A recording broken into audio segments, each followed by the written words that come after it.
Hey, welcome to our Sunday preview for this week. And again, we're going through the Gospel of Mark. So we have a passage from chapter 1.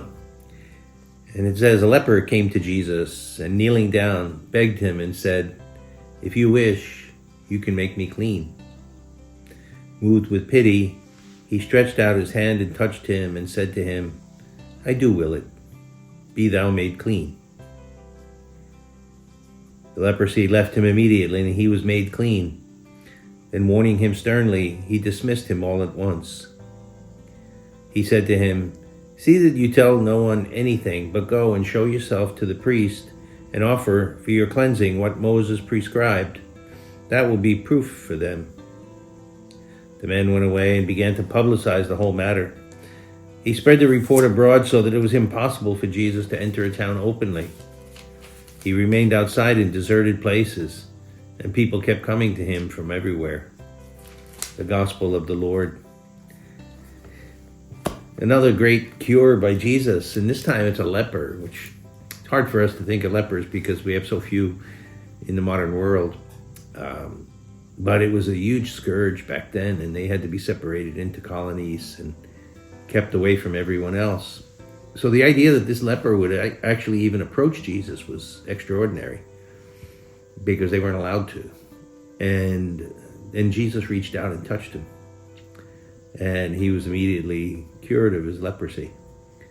And I think that's kind of a model for us in our own, spiritual leprosy, you might say, when we have a whole legacy of sin, that piled up on us and weighing us down, to show the same kind of confidence that this leper showed in going right to Jesus, because he knew on the entire face of the earth, Jesus was the only person who could help him.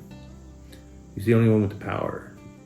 And so he went confidently to him, breaking all the rules, but right to Jesus. And probably to the man's surprise, Jesus reached out and touched him. He was confident Jesus could cure him, but probably at a distance. But that's the way it is with Jesus and our sin too. He'll reach out, he'll touch us, reassure us of his love and his mercy and his forgiveness. And so we should never be ashamed to go and ask for what we need from God, right? We should go almost boldly, with humility, of course, but boldly to the Lord and ask him, "Only you can cure me, Lord." Then there's this mystery here about Jesus always trying to keep everything quiet. Don't tell anybody I cured you. It's kind of hard to hide if you're a leper or a blind man and you get cured. And almost in every case, the person goes out blabbing it anyway and telling everyone.